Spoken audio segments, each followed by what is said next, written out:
Students, आज आपसे फिर से मुलाकात हो रही है। आज पिछले लेक्चर में आपने देखा था हमने किसके ऊपर डिस्कशन किया था, हमने वेन डायग्राम के ऊपर डिस्कशन किया था। तो ये भी जो क्लास आपकी होने वाली है ये भी आपकी पीएफसी मैट के ऊपर पहले हम डिस्कस करने वाले हैं। ठीक है, जो टॉपिक आज हम दोस्तों स्टार्ट कर रहे हैं उस टॉपिक का नाम है एनालॉजी। एनालॉजी के बारे में मैंने हो सकता कुछ लोगों को बताया हो, कुछ लोगों को नहीं बताया हो, बट स्टिल तब भी हम इसके बारे में क्या करेंगे, डिस्कस करेंगे, क्योंकि बड़ा इंपॉर्टेंट टॉपिक है ये और एनटीएससी के पॉइंट ऑफ व्यू से बहुत कुछ आता है, इसमें बहुत कुछ आता है। तो चलिए हम स्टार्ट करते हैं एनालॉजी के बारे में डिस्कशन करना। तो एनालॉजी अगर हम समझें तो पहले तो हम सबसे पहले नोट डाउन कर लेते हैं कि टॉपिक क्या है आज का। आज का टॉपिक है एनालॉजी।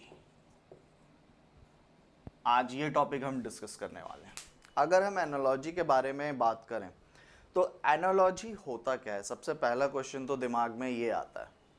हमने पिछली क्लास को अगर हम गो थ्रू करें या ब्रश अप करें हमारा हल्का सा नॉलेज, तो हमने ये देखा था पिछली क्लास में कि हमने किसके ऊपर बात करी थी, रिलेशनशिप्स के ऊपर बात करी थी। That is analysing the relationship between two bodies, whether they are directly related और whether they are indirectly related. लेकिन इस टॉपिक में टॉपिक वही है, मतलब प्रोसेस वही चलना है, लिंक ही पकड़नी है, लेकिन रिलेशनशिप वर्ड ना यूज कर हम इसमें क्या यूज करने वाले हैं, इंटरलिंक यूज करने वाले हैं। ठीक है, तो एनालॉजी क्या होता है, analysis of interlink between objects और एट्रीब्यूट्स गिवन। ये आपका दोस्तों क्या कहलाता है, ये आपका कहलाता है आपका एनालॉजी। इतनी सी चीज आपकी क्या कहलाती है, एनालॉजी। मतलब दो चीजें आपस में किस तरीके से क्या है, संबंधित है। संबंधित मतलब किस तरीके से, आप लोगों ने एक टर्म सुना होगा, to go through leaps and bounds, यानी बहुत तेजी से बढ़ना। तो बहुत तेजी से कैसे बढ़ पाते, जब हम कड़ी से कड़ी मिलाते हैं। कड़ी से कड़ी मतलब लिंक से लिंक मिलाना। तो जब एक लिंक पकड़ते हैं तो दूसरी ऑटोमेटिक पकड़ में आ जाती है, दूसरी पकड़ते हैं तो तीसरी ऑटोमेटिक पकड़ में आ जाती है, और हमारे साथ में क्या होता है, पूरे तरीके से सामने चीजें क्या हो जाती है, क्रिस्टल क्लियर हो जाती हैं। तो यही चीज हमें क्या करनी है, एनालॉजी में करनी है। ठीक है, एनालॉजी में हमें सिर्फ और सिर्फ क्या करना है, इन्हीं चीज के ऊपर ध्यान देना है। तो प्लीज इसके ऊपर थोड़ा सा फोकस करेंगे। आप पूछेंगे एनालॉजी से हमें क्या क्या क्वेश्चन आ सकते हैं, तो मैं आपको ये बोलूंगा कि एनालॉजी का कोई भी प्रिस्क्राइब्ड फॉर्मेट नहीं होता है। There is no prescribed format of analogy. आप कोई भी रीजनिंग की बुक उठा के देखेंगे या कुछ भी आप कोई भी मटेरियल उठा के देखेंगे तो उसमें आप ये चीज़ें बहुत अच्छे से देख पाएंगे कि एनालॉजी के एक वेरियस टाइप्स बना दिए गए हैं। 22 टाइप्स बताता है, कोई 29 टाइप्स बताता है, कोई कुछ बताता है, तो वो छोटे छोटे सब टाइप रहते हैं। ठीक है ना, उसी चीज़ को हमको क्या करना है, रिलेशनशिप्स को क्या करना है यहाँ पर, या इंटरलिंक को हमको क्या करना है, फॉलो करना है, और उसी को हमको समझना है कि चीज़ें आपस में किस तरह से जुड़ी होती हैं। इसमें आपको अल्फ़ाबेट एनालॉजी भी मिल सकती है। अल्फ़ाबेट एनालॉजी के साथ साथ आपको इसमें square analogy, cubes analogy, mixed analogy, personality based analogy और भी बहुत सारी चीज़ें इसमें। मतलब आप मोटी बात एक तौर पर ये मानकर चलिए, जो ब्रीफ मैं आपको देना चाह रहा हूँ, the brief which I want to give you is that analogy is a mixture of all such subjects whatever we have studied till now. That is the beauty of what analogy. ठीक है, अब analogy में हमें करना क्या है भाई, ये इतना तो हमारे पास में टाइम नहीं है कि हम सब चीज को क्या कर पाएं, ब्रश अप कर पाएं। तो सबसे मोटी बात आती है क्या, यहाँ पर सबसे पहले फोकस करना है हमें शॉर्टकट ट्रिक्स के ऊपर। शॉर्टकट ट्रिक्स, तो अगर हम शॉर्टकट ट्रिक्स की बात करें, इसमें क्या क्या शॉर्टकट ट्रिक्स अवेलेबल होती हैं, क्योंकि क्वेश्चन बड़ा छोटा सा आता है लेकिन शॉर्टकट ट्रिक तो होनी चाहिए। तो सबसे पहली जो शॉर्टकट ट्रिक होती है, एनालिसिस। मैंने पिछली क्लास में भी आपको बताया था कि फर्स्ट ऑफ ऑल क्वेश्चन का सबसे पहला पार्ट क्या होता है, एनालिसिस करना है। एनालिसिस मतलब क्या होता है, क्वेश्चन की लैंग्वेज को समझना, ये बात होती है। क्वेश्चन कह क्या रहा है, कहना क्या चाह रहा है, उसमें चल क्या रहा है। और दूसरी चीज होती है antecedent versus precedent, antecedent versus precedent. और तीसरी चीज होती है क्या, आपकी ट्रिक्स। इन तीन चीजों के थ्रू हमें क्या करनी है, एनालॉजी करनी है। ठीक है, बस इतना ही काम रहता है इसमें। एक एग्जाम्पल मैं आपको देने की कोशिश करता हूं ताकि जिससे आप एनालॉजी को क्या कर पाएं, रिलेट कर पाएं कि एक्चुअली हमारे को करना क्या है। ठीक है, एक क्वेश्चन मैं आपके सामने मैं लिख देता हूं, जैसे ये पिछले साल का एनटीएससी का ये क्वेश्चन है, यहीं से आपके सामने मैं शुरुआत कर रहा हूं ताकि जिससे आप अच्छे से और समझ पाएं। अगर मैं एनटीएससी के क्वेश्चन के बारे में मैं बात करूं तो आप ये बात इधर पे देखिएगा, एक क्वेश्चन है आपके सामने, 2 raised to the power 8 is as to 8 raised to the power x, या अगर आपको x नहीं लेना है तो आप क्वेश्चन मार्क ले सकते हैं। ठीक है, आपके सामने ऑप्शंस दिए हुए हैं कि भाई क्या हो सकता है, 2 raised to the power 8 तो 8 raised to the power कितना होगा, या जो भी है 343 हो गया, 346 हो गया, 749 हो गया, या डी हो गया 512। ये चार ऑप्शन आपके सामने क्या हुए हैं, दिए हुए हैं। अब इसमें बहुत सारे लॉजिक चल सकते हैं, इसमें समझ में आया, इसमें बहुत सारे लॉजिक चल सकते हैं कि क्या हो रहा है, 2 का स्क्वायर करेंगे प्लस उसमें 4 कर देंगे, 8 का स्क्वायर करेंगे प्लस उसमें 4 कर दें। लेकिन बहुत सारे लोग सोच सकते हैं ना भाई 2 का स्क्वायर 4 होता है, उसमें 4 और ऐड कर दो तो कितना हो गया आपका 8 आ जाएगा। बट बात यहां पर ये हो रही है, क्या ये आपके ऑप्शन में आंसर दिया है, आपके ऑप्शन में आंसर दिया है, ये नहीं दिया हुआ है। तो अब यहां पर सीधी सी ट्रिक ये बोलती है कि आपकी ये वाली जो कहानी है ये क्या हो गई, फ्लॉप हो गई। ठीक है ना, ये वाली जो आपकी स्टोरी है ये क्या हो गई, आपकी फ्लॉप हो गई। अगर हो तो इसी क्वेश्चन को हम इधर पे भी कर लेते हैं, देखिएगा, देखिए जैसे आपके सामने लिखा है 2:8 is as to 8:2 question mark, और समझ लीजिए अच्छे से इसको, 2:8 8:2 क्वेश्चन मार्क। अब यहाँ पर आप ये देखिएगा कि ऑप्शंस क्या क्या हैं, 343 है, 712 है, 346 है, या डी 512 है। इसको हम चाहें तो हम करके क्या कर सकते हैं, इसको हम मिटा के 749 भी कर सकते हैं। अब क्वेश्चन को देखते ही से आपका पहला लॉजिक क्या बोलता है, आपका पहला लॉजिक ये बोल रहा है कि यार यहाँ पे चल क्या रहा है। अब आप स्क्रिबल करना स्टार्ट कर देंगे इसको, तो स्क्रिबल करने के पहले क्वेश्चन को आप क्या कर लीजिए, अच्छे से क्या कर लीजिए, एनालाइज कर लीजिए। एनालाइज कैसे करिएगा, अब हम इसके ऊपर देखते हैं। एनालिसिस, एनालिसिस मतलब क्वेश्चन की लैंग्वेज क्या बोल रही है, प्रश्न की लैंग्वेज क्या बोल रही है। प्रश्न की लैंग्वेज, क्वेश्चन की लैंग्वेज ये बोल रही है कि भाई 2:8 इज एज टू 8:x, या क्वेश्चन मार्क, ये हमारे को क्या करना है, फाइंड करना है। तो सबसे पहले ये वाला जो आपका टर्म कहलाता है दोस्तों, इसको हम क्या बोलते हैं, एंटीसीडेंट बोलते हैं। ये वाला जो आपका टर्म कहलाता है, और ये वाला जो आपका टर्म कहलाता है ये आपका क्या कहलाता है, प्रीसीडेंट कहलाता है। इस चीज को आप याद रखेंगे, ठीक है ना। ये आपका क्या कहलाता है, एंटीसीडेंट कहलाता है, और ये आपका क्या कहलाता है, प्रीसीडेंट कहलाता है। तो एनालिसिस में सबसे पहले ये जो दूसरी बात आ गई है इसमें, एंटीसीडेंट, एनालिसिस का मतलब है हमारे को क्या करना है, एंटीसीडेंट और प्रीसीडेंट के बीच में देखना है कि चल क्या रहा है। और कहां से क्या पता चलेगा आपको, आपको एंटीसीडेंट के थ्रू पता चलेगा। एंटीसीडेंट मतलब क्वेश्चन का पहला पार्ट, ये वाला पार्ट लेफ्ट हैंड साइड में जो दिया हुआ है उसको आपको क्या करना है, बेस मानना है। यही दोस्तों आपकी क्या रहती है, एनालॉजी रहती है, क्योंकि क्वेश्चन के अंदर क्या कहानी छुपी हुई है वो यहीं से पता चलता है, लेफ्ट हैंड साइड से या एंटीसीडेंट के साइड से। क्लियर हुआ फंडा, पॉइंट क्लियर है। अब अगर हम इस पर शॉर्टकट ट्रिक अप्लाई करें, जैसे कि हमने उधर पर अप्लाई करी थी कि भाई 2 का स्क्वायर प्लस 4, 8 का स्क्वायर प्लस 4, 2 का स्क्वायर प्लस 4, 8 का स्क्वायर प्लस 4, 4 पर 8 हो गया, 8 64 68 हो गया। भाई ये तो 8 और 68 दिया, लेकिन क्या ऑप्शन में कहीं 8 और 68 दिया हुआ है, नहीं दिया हुआ है। तो सबसे पहला लॉजिक हमारा क्या लगता है कि यार ये लॉजिक तो क्या हो गया, पिट गया, ये लॉजिक नहीं चलेगा, this logic is not applicable at all. Why not applicable at all, because if you look at the options, no option is given in what, 2 digits, all the options are given in what, 3 digits. तो हमको सबसे पहले क्या देखना पड़ेगा, हमको ये देखना पड़ेगा यार कहीं ये केस क्यूब का तो नहीं है। स्क्वायर जब लगा लिया बात नहीं बनी, तो हमें अच्छे से पता है कि 2 का क्यूब कितना होता है, 8 होता है ना। 2 का क्यूब कितना होता है, 8 होता है। तो 8 का क्यूब कितना हो सकता है, 8 का क्यूब मेरा ख्याल में कितना होता है, 64 × 8 कर लीजिए, 512 होता है। ये देखिए आपके सामने जस्टिफाई हो गया, तो इसका आंसर क्या आएगा, 512 आएगा। अब आप यहां पर इस डाउट में पड़ जाएंगे कि 512 एकदम से एक झटके से कैसे आ गया। एक झटके से ऐसे इसलिए आ गया क्योंकि हमें क्या मालूम है, स्क्वायर्स मालूम है, हमें क्या मालूम है, क्यूब मालूम है।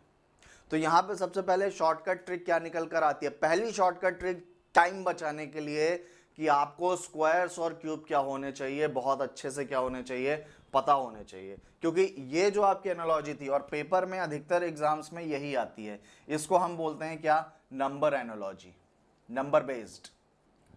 तो पेपर में सबसे पहले क्या होती है, यही आती है, नंबर और अल्फाबेट का मिक्स्ड कॉम्बो आता है। ठीक है, प्लीज इस चीज को ध्यान में रखिएगा। तो पहला सबक हमारे लिए क्या है कि हमें स्क्वायर्स और क्यूब्स क्या होने चाहिए, बहुत अच्छे से याद होने चाहिए। ठीक है, अभी हम बात करेंगे, एक एग्जांपल में आपको और दिखाने की मैं कोशिश करता हूं। मैं ये रब कर रहा हूं, ठीक है, इसको मैं रब कर देता हूं।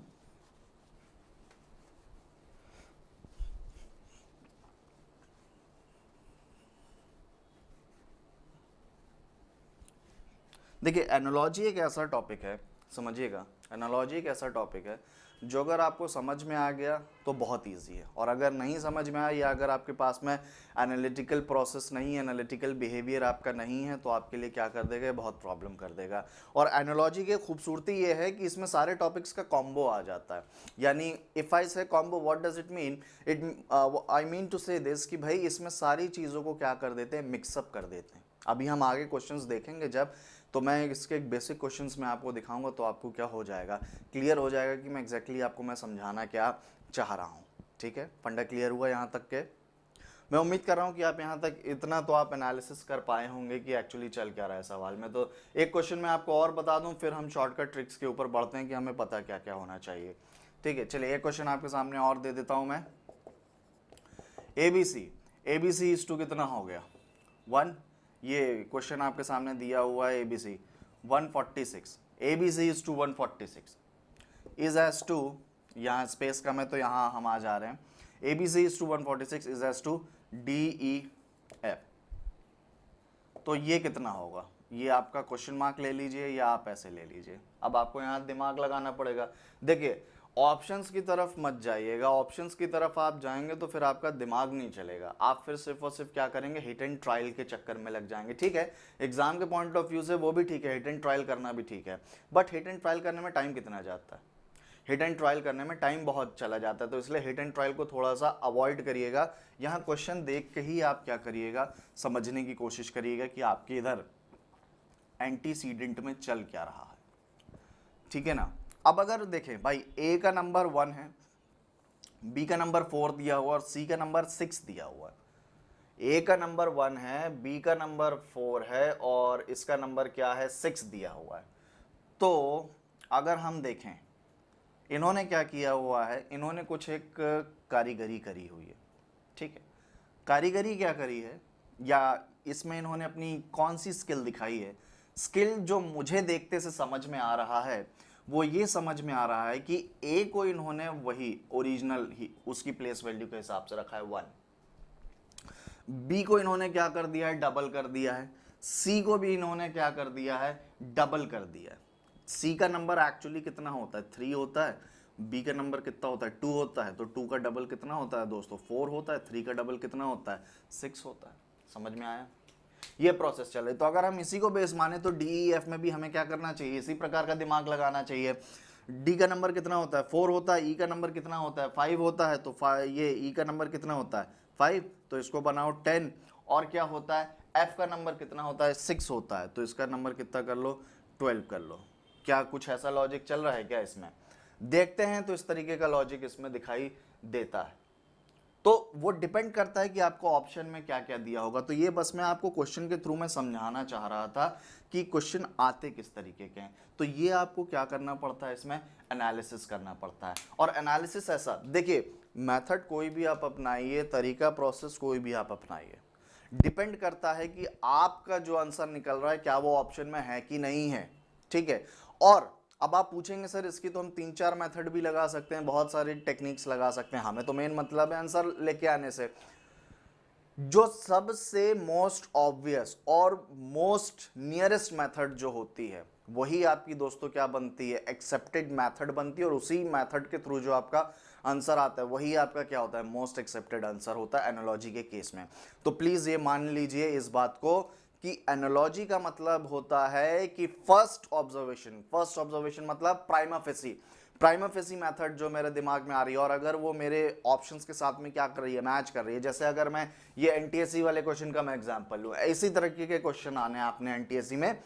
अगर मैं इस तरह तरीके से देखूं 2:8 is as to 8:x या क्वेश्चन मार्क, तो देखते ही से मुझे ये क्वेश्चन आ रहा है समझ में यार कि इसमें क्या हो सकता है। अगर मैं ऑप्शन की तरफ देखूं तो मैं बहुत खुश हो जाऊंगा, क्योंकि मुझे लगेगा कि मेरे सामने तो बहुत इजी क्वेश्चन रख दिया। लेकिन जब किसी को नहीं बनता तो उसको फिर यही क्वेश्चन क्या लगने लगता है, हार्ड लगने लगता है। तो यही चीज़ है कि आपको सबसे पहले किसकी तरफ जाना है, ऑप्शंस की तरफ देखने की थोड़ा सा कोशिश करना है, और फिर उसके बाद आपको देखना है कि क्वेश्चन में चल क्या है। जैसे ही मैं ये क्वेश्चन देखता हूं तो मुझे तुरंत समझ में आ जाता है कि यार ये जो 2:8 is as to 8:x वाला जो क्वेश्चन चल रहा है ये किसकी तरह जा रहा है, ये क्यूब की तरफ जा रहा है।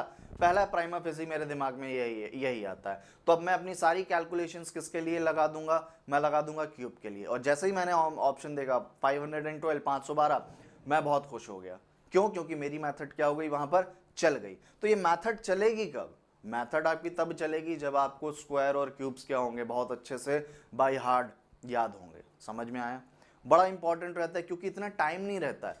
और इस टॉपिक की खूबसूरती ये है, इस टॉपिक की ब्यूटी ये है कि 5 से 6 क्वेश्चन आते हैं इसके। पिछले साल जो पेपर हुआ है 2019 में, उसमें तो करीब करीब 20 क्वेश्चन पूछ लिए थे इसी से। स्टार्टिंग के 20 क्वेश्चन एनालॉजी के ऊपर डिफरेंट टॉपिक से मिला के क्या कर दिए थे, क्वेश्चंस बना दिए गए थे। 20 क्वेश्चंस बन गए थे इसके ऊपर। तो उसके लिए आपको क्या चाहिए, शॉर्टकट ट्रिक चाहिए। क्योंकि एनालॉजी जैसा मैंने बोला कोई उसका सब टाइप नहीं है, किसी भी टाइप की क्या हो सकती है, एनालॉजी हो सकती है। ठीक है, चलिए अब मैं आपको कुछ शॉर्टकट ट्रिक्स में या स्क्वायर बताने की मैं कोशिश करता हूं आपको। स्क्वायर आपको कहां तक याद रखने हैं? स्क्वायर आप चाहें तो आप 30 तक भी याद रख सकते हैं, स्क्वायर आप चाहें तो 35 तक भी याद रख सकते हैं। बेसिकली स्क्वायर तो आप जितने याद रख लें उतने याद अच्छे हो सकते हैं, बट अगर ऑन अ सेफर साइड 25 से 30 के बीच तक में तो आपको स्क्वायर क्या होने चाहिए, एकदम बिल्कुल बाई हार्ट होने चाहिए। ठीक है, आइए देखते हैं प्रोसेस को हम डिराइव कैसे करेंगे। सबसे एक उसकी इजी प्रोसेस होती है। और एक चीज मैं आपको और बता दूं कि आपको सिर्फ 2 डिजिट के स्क्वायर याद करना है, आपको 3 डिजिट तक में नहीं पूछे जाएंगे। 3 डिजिट तो खैर किसी को नहीं पूछे जाते हैं, बट स्टिल आपको स्क्वायर हमेशा टेंस और वंस के डिजिट तक याद करना है, बस ज़्यादा आपको और दूर नहीं जाना है। चलिए हम जल्दी से देख लेते हैं। 1 का स्क्वायर कितना होता है, 1 ही होता है, ये भी क्या लिखने की बात है। 2 का स्क्वायर कितना होता है, 4 होता है। 3 का 9 होता है। 4 का 16 होता है। 5 का 25, 6 का 36 है। 7 का 49 है। 8 का 64 है। 9 का 81 है। 10 का आपका ये यहाँ हमने डिमार्केशन कर दिया। 10 का आपका 100 है। 11 का आपका कितना होता है, 121 होता है। 12 का आपका कितना होता है, 144 होता है। 13 का दोस्तों आपको कितना आता है स्क्वायर, 169 आता है। 14 का स्क्वायर कितना आता है आपका, 196 आता है। 15 का स्क्वायर कितना आता है आपका, 225 आता है। 16 का आपका आता है 256। 17 का स्क्वायर आपको आता है 289। 18 का आपका आता है कितना, 324। 19 का आता है आपका 361। और 20 का आपका आता है कितना, 400। 21 का आपका आता है कितना, 441। 22 का आपका कितना आता है, 484 आता है। 23 का आपका कितना आता है, 529 आता है। देखिए यूनिट डिजिट से भी आप क्या कर सकते हैं, मिला सकते हैं। तो इस तरीके की चीज़ें आपको क्या होनी चाहिए दोस्तों, मालूम होनी चाहिए। ठीक है, 25 का आपका कितना आता है, 625 आता है। 26 का आपका कितना आता है, 676 आता है। 24 का आप चाहें तो आप क्या कर सकते हैं, इजीली कैलकुलेट कर सकते हैं। इसके इधर पे क्या आएगा, यूनिट डिजिट में ही आप चाहें तो आप कैलकुलेट कर सकते हैं। 16 आ जाता है, ये 6 आ जाता है, इधर पे कैरी ओवर आपने वो कर दिया। ठीक है, आप अगर यहाँ फंस रहे हैं तो आप सीधे से क्या कर सकते हैं, इसको भी ऐसे जस्टिफाई कर सकते हैं। मुझे मालूम है, बट मैं आपकी टेक्निक के लिए मैं बता रहा हूँ। आप जल्दी से ऐसे फंसे तो आप क्या कर सकते हैं, ऐसे जल्दी से आप क्या लगा सकते हैं, हिसाब लगा सकते हैं। वो भी आपके लिए क्या करेगा, बेनिफिट करेगा, क्योंकि हमें तो आंसर निकालने से मतलब है। ये आ गया आपका 576 आ गया। ठीक है, इस तरीके की चीज़ है। तो 30 तक के स्क्वायर आप याद रखने की कोशिश करेंगे। और सबसे इजी तरीका होता है 5 का स्क्वायर याद करने का। 5 का स्क्वायर हो गया 25। 10 का स्क्वायर हो गया 100।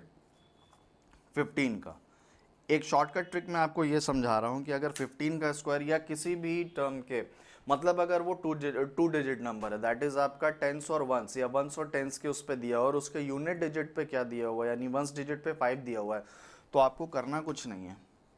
5 का स्क्वायर कितना होता है? 25 होता है। और 1 के बाद कौन सा नंबर आता है? 2 आता है। 1 इंटू 2 2, ये हो गया आपका 25। आप ठीक इसी तरीके से 25 का भी निकाल सकते हैं। 5 का स्क्वायर कितना होता है? 25। और 2 के बाद कितना आता है? 3 आता है। 2 3 ज़ा 6, 625, ये हो गया आपके सामने। तो ये छोटी छोटी टेक्निक्स हैं जो कि आपको क्या करनी पड़ेगी, डेवलप करनी पड़ेगी, ठीक है। ये प्रोसेस रहती है इस हिसाब से। तो प्लीज़ इसको ध्यान में रखिए और आगे बढ़ते चलिए। आप चाहें तो ऐसे बहुत न्यूमरस स्क्वायर्स निकाल सकते हैं। आप 5-5 के ब्लॉक में भी याद रख सकते हैं। देखिए 5 का स्क्वायर हो गया 25 और 10 का स्क्वायर हो गया लेट्स से 100, जो हमने यहाँ पे किया हुआ है। 5 का स्क्वायर हो गया 25 और 10 का स्क्वायर हो गया 100। तो आप एक अप्रॉक्सीमेशन टेक्निक भी क्या कर सकते हैं, अपना सकते हैं। अब जैसे आपके सामने कोई नंबर आ गया, क्या 93 आ गया, 93 आ गया, ठीक है। अब 93 आ गया, 93 यार किसका स्क्वायर हो सकता है? ये किसी ऐसे नंबर का तो स्क्वायर दिख नहीं रहा है कि जो कि हमको यहाँ मिल जाएगा, बट स्टिल हम चाहें तो यहाँ अप्रॉक्सीमेशन टेक्निक लगा सकते हैं कि यार ये 5 का स्क्वायर 25 होता है और 10 का जो स्क्वायर होता है 100 होता है, और ये नंबर किस ब्लॉक के बीच में पड़ रहा है? 5 और 10 के ब्लॉक के बीच में पड़ रहा है। और 9 का स्क्वायर हमें मालूम है कितना होता है? 81 होता है। तो ये 9 पॉइंट समथिंग कुछ का क्या होगा? स्क्वायर होगा, ठीक है ना। ये अप्रॉक्सीमेशन टेक्निक इसको बोलते हैं। देखिए एग्जैक्ट आंसर आपको मालूम हो ये बिल्कुल भी ज़रूरी नहीं है, बट अगर आप अप्रॉक्सीमेशन करते हैं तो आप आंसर के क्या होते हैं, बहुत आसपास पहुंच जाते हैं। और जो कि आपको क्या होता है, तुरंत आप ऑप्शन की तरफ देखते हैं और आपको क्या होता है, आंसर मिल जाता है। तो ये सारी ट्रिक्स देखिए इनकम्प्लीट भी आपको लग सकती हैं। यहाँ कंप्लीशन और इनकम्प्लीट से मतलब नहीं है कि कोई चीज़ कंप्लीट है या कोई चीज़ इनकम्प्लीट है। यहाँ पे मतलब ये है कि कोई चीज़ हमारा टाइम कितना बचा रही है। अगर हम रेगुलर क्लास में पढ़ रहे होते तो हम इसको स्क्वायर रूट के मेथड से निकालते, जहाँ हम दो दो की चीज़ों का क्या करते हैं, ब्लॉक बनाते। But we are studying what, we are studying analogy, we are studying math. तो ये हम दिमाग चला रहे हैं। और दिमाग मतलब क्या होता है, शॉर्टकट ट्रिक निकालना, ताकि जिससे कम समय में हम क्या कर पाएं, ज़्यादा से ज़्यादा क्वेश्चन कर पाएं। तो उसी का हमने क्या किया, ये शॉर्टकट ट्रिक क्या किया हुआ है, डिराइव किया हुआ है कि भाई 93 है अगर, तो ये किसके बीच में आएगा, ये आएगा समवेयर बिटवीन 9 पॉइंट समथिंग कुछ इसका नंबर आना चाहिए, ठीक है। फंडा क्लियर हुआ? तो ये प्रोसेस है जो कि आपको क्या करना है, अपने दिमाग में रखना है। चलिए आगे बढ़ाते हैं बात को। तो स्क्वायर को प्लीज आप याद रखिएगा, और अगर आपको स्क्वायर याद नहीं होते हैं तो इनका आप क्या कर लीजिए, ब्लॉक बना लीजिए। ब्लॉक 5-5 के ब्लॉक बना लीजिए। 11 का ये 11 हो गया, ये 15 हो गया। तो आपको क्या होगा, बड़ी सहूलियत होगी। 16 से लेके 20 तक का ब्लॉक आप बना लीजिए। 5-5 के ब्लॉक से बनाएंगे तो आपको बहुत इजीली क्या हो जाएगा, आपके दिमाग में सब आ जाएगा। ये है प्रोसेस। और मैंने आपको वेरीफाई करने का तरीका भी बता दिया कि कैसे वेरीफाई करना है। ये 5-5 के ब्लॉक आपके सामने बने हुए हैं। तो अगर आपको एग्जैक्ट नहीं भी याद है तो आप क्या कर सकते हैं, ब्लॉक बना के इसमें क्या कर सकते हैं, रिलेशन बता सकते हैं। मेन बात है आपको क्या होना चाहिए, ये चीज़ें दिमाग में आपके होनी चाहिए, ठीक है। चलिए यहां तक आपको क्लियर हो गया। आगे बढ़ाता हूं चीज़ों को। अब मैं क्यूब के बारे में थोड़ी सी बात कर लेता हूं। अभी आपको क्वेश्चन भी आगे दिखाऊंगा कि भाई क्यों ऐसे होता है, क्यों हमें क्यूब पढ़ना चाहिए, क्यों हमें क्या करना चाहिए। क्वेश्चन जो मैंने आपको एनटीएससी वाला दिखाया है ये बड़ा इजी क्वेश्चन था। इसी प्रकार के क्वेश्चंस आते हैं, तो आपको पहली नज़र में समझ में आ जाएगा तो आपके लिए इजी हो जाएगा, और अगर आपको नहीं समझ में आएगा तो आपका टाइम कंज्यूम हो जाएगा, ठीक है। ये है, इस चीज़ को आपको क्या रखना है, ध्यान में रखना है। स्क्वायर्स आपको कहाँ तक, स्क्वायर तो मैंने आपको बता दिया 30 तक आप कर सकते हो, और तरीका भी मैंने आपको बता दिया। जैसे लेट्स से 35 का स्क्वायर निकाल के देखते हैं, 45 का देखते हो, फिर 55 का देखते हैं। 5 से कितना होता है, 25 होता है, जैसा मैंने आपको बताया, क्योंकि ये यूनिट डिजिट है। और फिर 3 का स्क्वायर, 3 के बाद कितना नंबर आता है आपका, 3 के बाद आपका आता है 4 आता है, तो कितना हो गया, 3 4 ज़ा 12 हो गया। 35 का स्क्वायर कितना होता है, 12 25। 45 का स्क्वायर भी हम देख सकते हैं, 5 का स्क्वायर कितना होता है 25, 4 के बाद नंबर आया 5, ये हमने सीधे से लगा दिया 25 हो गया। 5 का 55 भी हम देख सकते हैं सीधे से, ये कितना होता है 25, और ये कितना आता है 6 आता है, ये कितना हो गया आपका 3025। फिर इसके बाद में क्या आता है आपका 60 का स्क्वायर आता है, 6 का स्क्वायर हम सबको मालूम है 3600 हो गया। ठीक इसी तरीके से आप क्या कर सकते हैं, आगे बढ़ सकते हैं। तो ये मैकेनिज्म है आपका। अब जब यहाँ पे 3 डिजिट, जैसा कि मैंने आपको बोला, ये चूंकि ये वंस था, ये टेंस था, अगर यहाँ पर 100 आ जाएगा तो फिर ये प्रोसेस क्या हो जाएगी, चेंज हो जाएगी। लेकिन उतना लंबा हमें नहीं जाना है, हमारी रेंज कितनी है, सिर्फ वंस और टेंस तक की तक है। समझ में आया, पॉइंट क्लियर हुआ? इस चीज को आप क्या रखेंगे, अपने ध्यान में रखेंगे, ठीक है। तो ये रहता है, इस चीज को अच्छे से आप देखिएगा, ये रहता है। ये आपको एक अप्रोक्सीमेशन करने में बहुत काम आता है, क्योंकि देखिए हर एक नंबर याद हो रहा है, पूरे तरीके से अपने दिमाग में रहे, ये तो पॉसिबल नहीं रहता। लेकिन अगर आपको ये चीज़ें मालूम है तो आप एक एनालिसिस कर सकते हो और अप्रोक्सीमेशन कर सकते हो। और कॉम्पिटेटिव एग्जाम्स में अप्रोक्सीमेशन का बहुत बड़ा एक क्या रहता है, रोल रहता है, क्योंकि अप्रोक्सीमेशन क्या करता है, आपको हिट एंड ट्रायल से बचा लेता है।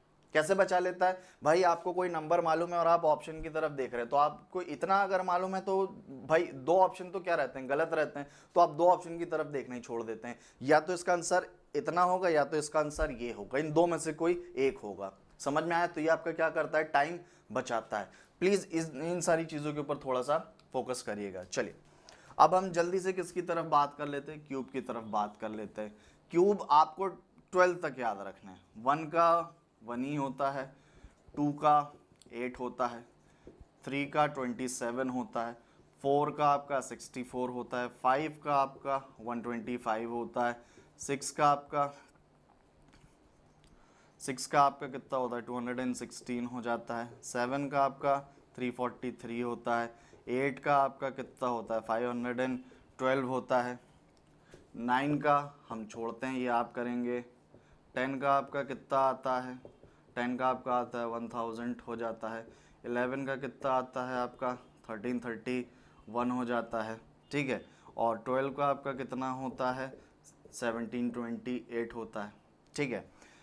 729 होता है 9 का, जल्दी से दिमाग में रख लीजिएगा। टेक्निक कुछ नहीं करनी है, देखिए आपके सामने क्या रहता है, कोई भी नंबर 4⁴ लिखा हुआ है। अब आप क्या करते हैं, 4 × 4 × 4 ऐसा करते हैं और फिर एक एक करके मल्टीप्लाई करते हैं। करने का कुछ नहीं है, इतना सा सीधा सा निकालो। 4 ये कितना हो गया, 16 हो गया, ये कितना हो गया, 16 हो गया। 16 का स्क्वायर हमें मालूम है 256। देखिए कितनी जल्दी से आंसर आ गया। अभी आप वो करते रहते 16 × 16 ऐसा करके, बहुत सारे बच्चे जो कि करते भी हैं, यहाँ इतनी देर में मैं 3 क्वेश्चन कर लूंगा, वो उतनी देर में 256 ही लेके आने में लगा रहेगा। और यही क्या रहता है, डिफरेंशिएटिंग फैक्टर बन जाता है और टाइम फैक्टर बन जाता है। तो प्लीज इस तरीके की ट्रिक्स को आप क्या करिएगा, अपने दिमाग में रखिएगा। और जितना आप अपने दिमाग में रखेंगे, जितना आप इसको प्रैक्टिस कर पाएंगे, आपका क्या होता जाएगा, चीजें खुलती जाएंगी आपके दिमाग में, ठीक है। चलिए 2 क्वेश्चन मैंने आपको बताए, अगला क्वेश्चन, अब हम क्वेश्चन की तरफ बढ़ते हैं, ठीक है। अल्फ़ाबेट की भी टेक्निक मैं आपको बताने की मैं कोशिश कर रहा हूं, तो चलिए अल्फ़ाबेट भी मैं आपको बता देता हूं कि कैसे क्या करना है। अल्फ़ाबेट की टेक्निक जो आपको मैं पूरा डिटेल में समझाऊंगा वो मैं आपको अगली क्लास में समझाऊंगा। अभी सिर्फ मैं आपको एक शॉर्टकट ट्रिक समझा दे रहा हूं अल्फ़ाबेट वाली, जो कि आपको ध्यान में रखेंगे, क्योंकि अभी हमें क्वेश्चंस भी देखने हैं, ठीक है। चलिए अल्फ़ाबेट याद करने का सीधा सा एक सिंपल तरीका रहता है, ई जॉ टी। ई का नंबर होता है 5, जे का नंबर होता है 10, ओ का नंबर होता है 15, टी का नंबर होता है 20 और वाई का 25। सीधे से याद रख लीजिए इसको। कैसे आप याद रखेंगे, 5-5 के ब्लॉक से ही। देखिए जो पूरी मैथ चलती है वो किसके ऊपर चलती है, 5-5 के ब्लॉक के ही ऊपर चलती है, जो ब्लॉक आपको ठीक लगे, ठीक है ना। J10, O15, T20, Y45, ये इसको थोड़ा सा अच्छे से बना लेते हैं, Y = 25, ठीक है। E5 कंप्यूटर में क्या रहता है, एफ की होती है ना, F1 F2 F3 F4 F5 F6 F7 ऐसा करके। तो आप क्या कर लीजिए, ई के पैक कर लीजिए कि एक कंप्यूटर में एक नई कीपैड में क्या हुई है, क्वालिटी कीबोर्ड में इंट्रोड्यूस हुई है, जिसका नाम क्या है, E5, ठीक है। तो ई का नंबर कितना हो गया, 5 हो गया। J10, O15, J10 का मतलब यहां पर क्या होता है, सीधे से याद रखेंगे, जे का नंबर कितना होता है, 10। जे जे जे जे जे जे जे तो अगर हम इस तरीके के बोलते हैं तो हमको बोलेगा क्या यार 10 बार से जे जे बोलने पड़े हो, इस तरीके की चीजें बोलते कि नहीं बोलते हैं। तो आप क्या लग सकते हैं, इसको J10 आप रख सकते हैं अपने दिमाग में, जे जे जे जे जे जे जे इस तरीके का। सुनने में कितना ऑकवर्ड लग रहा है, तो उतनी देर से 10 बार से एक ही बात को बोले पड़े हो, बोलते कि नहीं बोलते जब हम फ्रस्ट्रेट हो जाते हैं। तो फ्रस्ट्रेट हो गए, हमने जे का नाम कितना रख दिया, 10 रख दिया, ठीक है। O15 ओ हम कब बोलते हैं, एक तरीके का आपका क्या रहता है, एक्सक्लेमेटरी रहता है। तो हम 15 बार क्या हो गए, या हम 15 बार दिन में 15 बार हम क्या हो गए, आश्चर्यचकित हो गए। समझ में आया? तो हमने ओ का क्या नंबर दे दिया, 15 दे दिया। समझ में आया? यानी दिन भर में हमने कितनी बार ओ बोला, कितनी बार हम आश्चर्यचकित हुए, 15। ठीक है, तो ये ओ का नंबर आपका कितना हो जाता है, 15 हो जाता है। T20 मुझे बताने की ज़रूरत नहीं है, आजकल T20 चलता है, तो आप T20 सीधे से आप याद रख सकते हैं। और y इक्वल्स टू 25। y अगर हम इसको देखें तो मुझे ये साउंड आ रहा है y, जिसको कि हम इंटरोगेटिव में भी ले सकते हैं। तो अगर हम y की तरफ बात करें तो 25। किसी ने पूछा आपसे होमवर्क क्यों नहीं किया, किसी ने पूछा आंसर क्यों नहीं बना, तो हम क्या बोलते हैं, या क्यों आप ऑफिस लेट आया, सर गाड़ी खराब हो गई थी, सर वो व्हीकल नहीं मिला था, सर लेट हो गया था, ऐसा हो गया, सर होमवर्क तो किया है लेकिन कॉपी घर में भूल के आ गया, कल आपको ला के दिखा दूंगा। ये सब बातें करते हैं कि नहीं करते हैं? तो मोटी बात क्या है यहाँ पे निकल कर आ रही है, मोटी बात ये निकल कर आ रही है कि काम को ना करने के या काम को टालने के कितने बहाने, 25 बहाने। समझ में आया फंडा, पॉइंट क्लियर हुआ? तो ये आपका क्या हो गया, y इक्वल्स टू 25। ठीक है, प्लीज 10 बहाने मत लेके आइएगा अपने दिमाग में। y इक्वल्स टू कितना हो गया, 25 हो गया। समझ में आया? यानी ना करने के, बोलते हैं ना इसके पास काम ना करने के कितने 25 बहाने मिल जाते हैं। तो ये आपका क्या कहलाता है, y इक्वल्स टू 25। तो आप इसका नंबर आप क्या रखेंगे, अल्फाबेट का नंबर आप बहुत अच्छे से याद अपने रखेंगे, तो ये आपको क्या करेगा, बहुत हेल्प आउट करेगा आगे चल के। ठीक है, क्योंकि हमने ABC वाला ये जो क्वेश्चन किया था, ये पूरा किसके ऊपर लगाया था, ये हमने पूरा इजॉल्टी के ऊपर लगाया था। वो वाला जो हमने 2:8 वो जो NTSE का पहला जो क्वेश्चन हमने किया था, वो पूरा क्वेश्चन हमने किसके ऊपर लगाया था, वो पूरा क्वेश्चन हमने आपका स्क्वायर और क्यूब के ऊपर लगाया था। तो क्वेश्चन आपके क्या होते हैं, इसी प्रकार के आते हैं, जिसमें आपका क्या रहता है, कभी कभी जनरल नॉलेज भी आ जाता है। जनरल नॉलेज क्या आता है, चलिए आइए मैं आपको वो दिखाता हूँ। अब चलिए इसको हम मिटा देते हैं जल्दी से। उस क्वेश्चन को मैं आपके सामने लिखे रहने देता हूं, मैं उसको भी रब कर देता हूं ताकि जिससे स्पेस हमारे पास में प्रॉपर स्पेस हो जाए, अप्रोप्रिएट स्पेस हो जाए। देखिए एनालॉजी का कोई स्पेसिफिक टाइप तो होता नहीं है, जैसा कि मैंने आपको बताया हुआ है। तो अब हम देखते हैं कि आपको किस प्रकार के क्वेश्चंस आते हैं एग्जाम में। एग्जाम में कैसे भी क्वेश्चन आ जाते हैं, ठीक है, एग्जाम में कैसे भी क्वेश्चन आ जाते हैं। जैसे फॉर एग्जाम्पल ये भी पिछले साल का, ये NTSE आपको मैं 2016 का मैं बता रहा हूँ, NTSE में 2016 का मैं आपको बता रहा हूँ। ये मैं आपको बता रहा हूँ कहाँ का, बंगाल का बता रहा हूँ मैं आपको। ये क्वेश्चन देखिए, जैसे यहाँ पर ये लिखा हुआ है, जैसे क्वेश्चन उधर पर आया था, नेम ये था, नेम था। अब इसको इन्होंने क्या लिख दिया, EMAN, इस तरीके से लिख दिया। अब इस हिसाब से, और दूसरा वर्ड दिया था क्या, टेम दिया हुआ था, इसको आप क्वेश्चन मार्क ले लीजिए। अब आपको सीधे से क्या करना है, इसको एनालिसिस करना है एंटीसीडेंट को, और आपको क्या वो क्वेश्चन, ये चीज़ आपको क्या मिल जाएगी, आराम से मिल जाएगी। EMAN रिवर्स कर दिया कि नहीं कर दिया, कोई शॉर्टकट ट्रिक काम आई, कोई शॉर्टकट ट्रिक काम नहीं आई। अब ये EMAN कर दिया तो इधर पे भी क्या हो जाएगा, EMAT, ठीक है, टेम हो जाएगा। टीम भी बन सकता है अगर आप जंबल वर्ड्स के अरेंजमेंट करें, वो हम अल्फाबेट टेस्ट में करेंगे। ठीक है, तो ये आपका क्वेश्चन था NTSE का, उस पर क्वेश्चन था। ये आपका कौन सा टाइप था, ये आपका अल्फाबेट बेस्ड था। तो ये ऐसे क्वेश्चंस आते हैं आपको एग्जाम्स में, छोटे छोटे से, जो कभी देखते से समझ में आ जाते हैं, तो कभी इनमें क्या लगता है, थोड़ा सा दिमाग लगता है, लेकिन क्वेश्चन का जो मोर और सो नेचर रहता है वो क्या रहता है, वो इसी प्रकार का रहता है। तो ये तो एक बेसिक क्वेश्चन हो गया। ठीक है, चलिए आगे बढ़ाते हैं चीज को।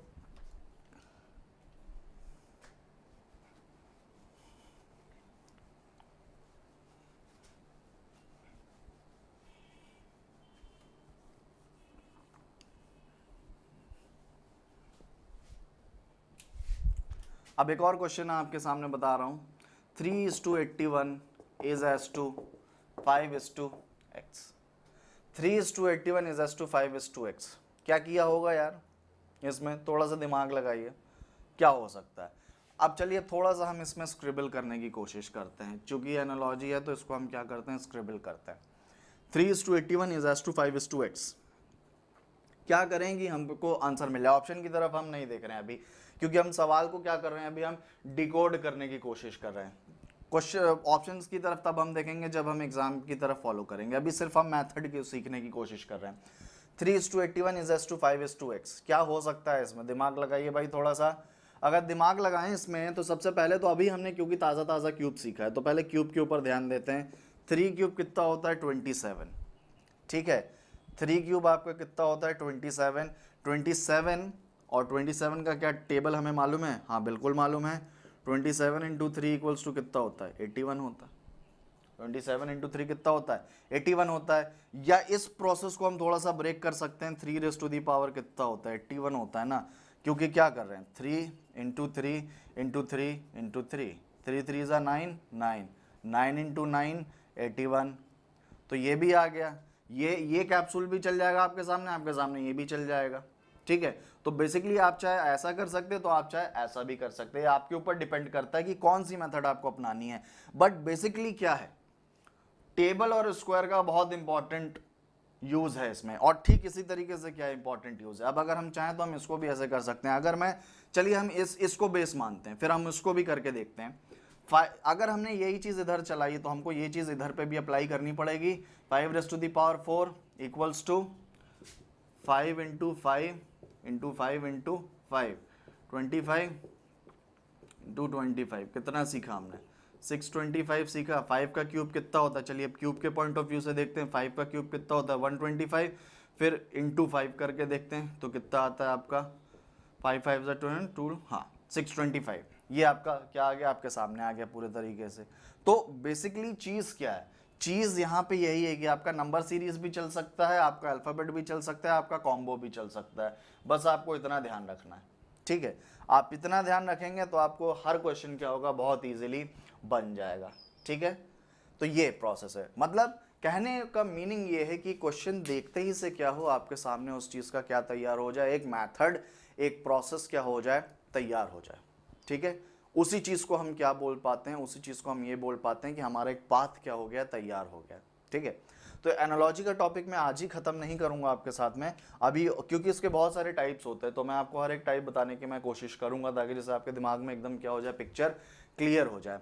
तो आज तो मैंने आपको नंबर और अल्फ़ाबेट के कॉम्बो बताने की मैं कोशिश कर रहा हूँ, और भी जितने टॉपिक्स हम बता सकते हैं बताऊँगा मैं आपको। तो प्लीज़ इस चीज़ को ध्यान में रखिएगा कि क्वेश्चन को देखते ही से क्या होना चाहिए, आपके दिमाग में एक प्रोसेस तैयार हो जाना चाहिए कि ये क्वेश्चन कैसे क्या होगा सॉल्व होगा। देखिए बात वही करी है हमने, 3 raise to the power 4 81, 3 cube का किया, फिर उसके बाद में इंटू 3 कर दिया। तो कान चाहे आप ऐसे पकड़िए, कान चाहे आप उल्टा घुमा के पकड़िए, मीनिंग सेम है। मेन चीज़ क्या है, हमें जल्दी से जल्द क्या लेकर आना है, आंसर लेकर आना है, ठीक है। तो आप जब इस तरीके की चीज़ें देखेंगे, ऑप्शन की तरफ देखेंगे, तो आपको ऑटोमेटिकली क्या हो जाएगा, समझ में आ जाएगा। तो ये चीज़ है, क्वेश्चन को डिकोड करने की कोशिश पहले करिए, क्योंकि अगर आप एक बार क्वेश्चन को डिकोड कर लेते हैं तो क्वेश्चन क्या हो जाता है आपके सामने, बहुत इजी हो जाता है। मतलब आपको ऑप्शन की तरफ देखने की ज़रूरत ही नहीं पड़ती है। आपका अगर आंसर दिया हुआ आंसर आपके ऑप्शन से मैच कर जा रहा है एक बार में, पहली नज़र में, तो आप समझते हैं कि ये सेल्फ वेरिफिकेशन टेक्निक होती है कि मैंने क्या किया है, सवाल को सही तरीके से जमाया है, ठीक है। तो ये प्रोसेस है, इसको प्लीज़ फॉलो करिएगा। ये क्वेश्चन आपके सामने लिखा हुआ है। चलिए अब हम दूसरे क्वेश्चन की तरफ बढ़ते हैं और मैं आपसे बात करता हूं। चलिए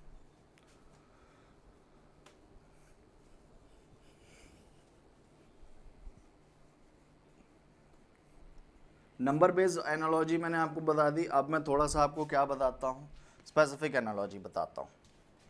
जैसे कैपिटल बेस्ड भी आपकी क्या आती है, एनालॉजी आती है। क्वेश्चन में लिखा नहीं रहेगा दोस्तों, पहली बात तो मैं आपको बता दूं कि क्वेश्चन में लिखा नहीं रहेगा कि ये किस टाइप की एनालॉजी है।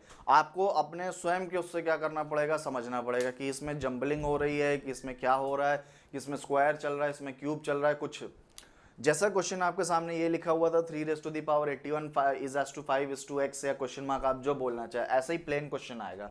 आपको स्वयं के लॉजिक से क्या करना है, अप्लाई करना है। ये हम क्योंकि समझ रहे हैं, अभी पढ़ रहे हैं इसके बारे में, तो इसलिए मैं आपको टॉपिक वाइज बताने की मैं आपको कोशिश कर रहा हूँ कि ये सारी चीज़ें, ठीक है। क्वेश्चन रियल टाइम में आपको ऐसा नहीं मिलेगा क्वेश्चन पेपर में। देखिए कैपिटल बेस, कैपिटल बेस मतलब क्या हो सकता है, आपका कुछ भी हो सकता है। कैपिटल सीधे से आप यहाँ पे रखिएगा राजधानी, नॉट राजधानी एक्सप्रेस, बट किसी भी स्टेट की कैपिटल या किसी यूनियन टेरिटरी की कैपिटल, ठीक है। चलिए आगे बढ़ाते हैं बात को। अब हम आगे रखते हैं, जैसे कि आपके सामने क्वेश्चन दे दिया है, आपके सामने दे दिया है Kiran Bedi is to Puducherry, Kiran Bedi is to Puducherry. Puducherry बोल रहे हो या पौंडीचेरी बोल रहे हो आपके ऊपर है, वैसे पुडुचेरी बोलेगे तो ज़्यादा बेहतर रहेगा। यहाँ पे तमिल लैंग्वेज चलती है। Kiran Bedi is to Puducherry is as to Delhi is to X या क्वेश्चन मार्क। अब आपके सामने बहुत सारे ऑप्शंस दे दिए, आपके सामने दे दिया अनिल बैजल, दे दिया आर के माथुर, दे दिया वीपी भदनोर, दे दिया, और डी आपके सामने क्या दे दिया, आपके सामने दे दिया कोई भी एक ऑप्शन, चलो डी आपके सामने दे दिया नन ऑफ द अबव। अब इसके लिए क्या शॉर्टकट ट्रिक अपनाओगे? इसके लिए कोई शॉर्टकट ट्रिक नहीं होती। इसके लिए सिर्फ और सिर्फ क्या होता है, आपकी बेसिक जीके क्या होनी चाहिए, तैयार होनी चाहिए। ठीक है, तो बेसिक चीज़ें हमें मालूम होना चाहिए ना कि कौन किस जगह का मुख्यमंत्री, किस जगह का जो जिसको बोलते हैं चीफ मिनिस्टर कौन है, किस स्टेट का, किस स्टेट का गवर्नर कौन है। गवर्नर तो खैर बहुत बड़ी बात हो जाती है, सीएम तक के आप याद रखिएगा, और उस कैपिटल की, उस स्टेट की कैपिटल के बारे में थोड़ा सा जानकारी रखिएगा। देखिए किरण बेदी पुडुचेरी, एक्चुअली ये सवाल ही थोड़ा सा मैंने गलत फ्रेम कर दिया, आपके सामने मैंने आंसर ही लिख दिया एक तरीके से। सवाल गलत है थोड़ा सा, बट अगर आप देख पाएँ तो आपको समझ में आ जाएगा कि भाई अगर ये किरण बेदी पुडुचेरी दिखा रहा है तो दिल्ली कौन दिखाएगा। दिल्ली आर के माथुर अभी हम सब जानते हैं कि कहाँ के हैं, लेह लद्दाख उधर के हो गए। वीपी भदनोर कहाँ के हैं भाई, वीपी भदनोर साहब हैं चंडीगढ़ के, चंडीगढ़ के। तो जाहिर सी बात है नन भी हो सकता है या ये भी हो सकता है, बट चूंकि मुझे मालूम है कि अनिल बैजल हैं तो इसका आंसर क्या है, अनिल बैजल होगा। तो बस आपको ये सारी चीज़ें, थोड़ा सा बेसिक चीज़ों के बारे में आपको क्या होना चाहिए, मालूम होना चाहिए। ठीक है, ये सवाल का थोड़ा सा अरेंजमेंट जो था थोड़ा सा हल्का सा ऊपर नीचे था, बट समझने के लिए क्या है काफ़ी हो सकता है। ठीक है, चलिए आगे बढ़ाते हैं बात को।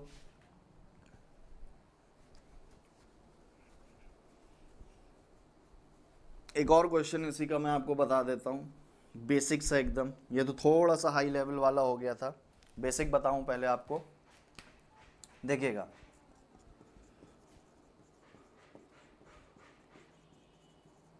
Andhra Pradesh is to Amaravati, Amaravati is as to, Andhra Pradesh is to Amaravati is as to Kerala is to X या क्वेश्चन मार्क। अब ये क्वेश्चन क्या चल रहा है ये आपको मालूम होना चाहिए। यहां ये लिखा हुआ है कैपिटल बेस, तो आप समझ जाएंगे कि ये कैपिटल बेस है, लेकिन अगर ये एग्जाम केस में लिखा होता, इसको भी अगर मैं रब कर दूं, इसको भी अगर मैं रब कर दूं, चलिए अब आपके सामने सिंपल सा क्वेश्चन आ गया है, Andhra Pradesh is to Amaravati is as to Kerala is to X. अब यार ये आंध्र प्रदेश और अमरावती दिया हुआ है, अब बहुत सारे लोग सोचेंगे कि यार अमरावती तो कहाँ पर है, महाराष्ट्र में, वो भी है, बिल्कुल सही है। वो अमरावती जो है उसकी स्पेलिंग क्या है, ये है, और ये वाला जो अमरावती है इसकी स्पेलिंग क्या है, दोनों में अंतर है थोड़ा सा। ये आंध्रा की क्या है, कैपिटल है। प्लीज इस चीज में मत रहिएगा कि आंध्रा की कैपिटल आज भी हैदराबाद है, किसी समय में 10 साल के लिए बनाई गई थी कॉमन कैपिटल तेलंगाना और आंध्रा की, बट अब हैदराबाद जो है वो किसकी कैपिटल हो चुकी है, तेलंगाना की कैपिटल है, आंध्रा की कैपिटल नहीं है। प्लीज मैं स्पेसिफाई कर दूं आपको, प्लीज इस चीज में मत रहिएगा कि अभी भी कैपिटल हैदराबाद ही है, किसकी, तेलंगाना और आंध्रा की कॉमन। अब बदल गया है समय, आंध्र की कैपिटल क्या हो चुकी है, अमरावती हो चुकी है, और केरला की कैपिटल क्या है, हम सब जानते हैं केरला की कैपिटल, या चलिए ऑप्शन के हिसाब से भी देख लेते हैं, कोची, एर्नाकुलम,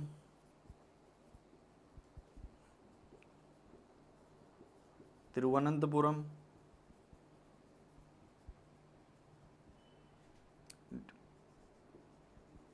नन। आपके सामने मैंने पूरे ऑप्शन दे दिए, कोची एर्नाकुलम एक ही जैसा है, ठीक है, इसमें तो कोई अंतर नहीं है कोची और एर्नाकुलम में, थोड़ी दूर पे कोची थोड़ी दूर पे एर्नाकुलम है। तिरुवनंतपुरम, केरला की कैपिटल क्या है, तिरुवनंतपुरम। और एक बात और, इसको पुराने समय में, मतलब जैसे शहरों के नाम बदल जाते हैं, जैसे मद्रास को आज के समय में चेन्नई बोलते हैं, पुराने समय में क्या बोलते थे, मद्रास बोलते थे। ठीक उसी तरीके से तिरुवनंतपुरम को पहले क्या बोलते थे, त्रिवेंद्रम बोलते थे। जिसको इंग्लिश में बोला जाता है क्या, त्रिवेंद्रम। समझ में आया? पहले इसको क्या बोलते थे, त्रिवेंद्रम बोलते थे, बट अब ये क्या हो गया, तिरुवनंतपुरम हो गया। और ये बड़ा हिस्टोरिकल प्लेस है, रिलीजियसली भी बड़ा हिस्टोरिकल है, क्योंकि यहाँ पर क्या है, पद्मनाभन टेम्पल है। पद्मनाभन टेम्पल, इसके बारे में आप थोड़ा सा ढूंढिएगा, पद्मनाभन टेम्पल है यहाँ पर, बड़ा फेमस है ये। इसके ऊपर बहुत सारी कहानियाँ भी हैं, सर्च करिएगा तो आपको मिल जाएगा। तिरुवनंतपुरम है इधर पर। समझ में आया? केरला की कैपिटल क्या हो गई, तिरुवनंतपुरम हो गई। ठीक है, प्लीज़ याद रखिएगा इन सारी चीज़ों को, क्वेश्चन ऐसे ही आते हैं। और ये सारा एनालिसिस करने का आपको नंबर नहीं मिलने वाला है कि इसमें कहाँ पर क्या कह सके, आपको नंबर सीधा सा मिलेगा, भाई आंध्रा की कैपिटल अमरावती है तो केरला की कैपिटल क्या होगी, केरला की कैपिटल सीधे से क्या है, तिरुवनंतपुरम है। तो ये आपका क्या था, बेसिक जीके था, बेसिक जनरल नॉलेज था। ये आपको कोई सिखा नहीं सकता, ये एज अ स्टूडेंट और एज एन इंडिविजुअल आपको क्या पता होना चाहिए, बेसिक सारी चीज़ें क्या होनी चाहिए, मालूम होनी चाहिए। ठीक है, चलिए आगे बढ़ाते हैं बात को। ये सब हो गया है। अब आपको एक और टाइप बताता हूँ, स्क्वायर्स बता दिया आपको, नंबर्स बता दिए हैं। अब मैं आपको पर्सनालिटी बेस्ड बताता हूँ थोड़ा सा, या चलिए स्पोर्ट्स बेस्ड बात करते हैं। अच्छा, ये टाइप मैं आपको जो बता रहा हूँ स्पोर्ट्स बेस्ड, ये कुछ भी हो सकता है दोस्तों इसमें। हालांकि आपके लिए तो बेसिक ही रखेगा, बट इसके बहुत सारे क्या हो सकते हैं, वैरायटी हो सकती है। ठीक है, जो हमने सुना है बस उसी को ध्यान में आपने रखना है। कोई भी क्वेश्चन आपके सामने आ सकता है, जैसे फेमस तौर पे हम ले लें Australian open. Australian open, Australian open किससे जुड़ा है भाई, लॉन टेनिस से जुड़ा हुआ है।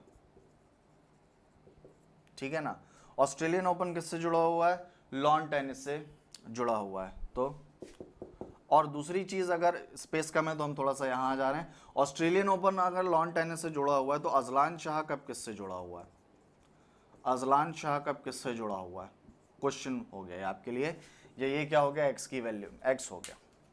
अब यहाँ पर आपको दिमाग लगाना है कि यार Australian open lawn tennis, Australian open मतलब क्या हो गया, लॉन टेनिस, तो मतलब यहाँ पर किसी टाइटल की बात हो रही है। अगर मैं एंटीसीडेंट की तरफ देखूं तो मेरा सीधा सा ध्यान किसकी तरफ जाता है, टाइटल की तरफ जाता है, कि ऑस्ट्रेलियन ओपन एक तरीके का एक टाइटल है जो कि किससे जुड़ा हुआ है, लॉन टेनिस से जुड़ा हुआ है। ठीक है, और अगर मैं अजलान शाह की तरफ, कप की तरफ देखता हूं तो मुझे भी ये समझ में आ जाता है कि यार ये अजलान शाह कप जो है ये भी किसी टूर्नामेंट में खेला जाता है, कप है जिसके लिए कोई टूर्नामेंट खेला जाता है।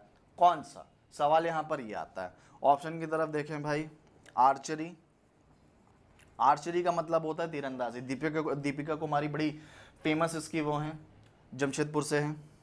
आर्चरी हो गया। आर्चरी के बाद आपका किस में आता है, आर्चरी के बाद आपका बॉक्सिंग हो जाता है। बॉक्सिंग के बाद आपका किस में आता है, खो खो। फिर लास्ट में आपका क्या आता है, hockey.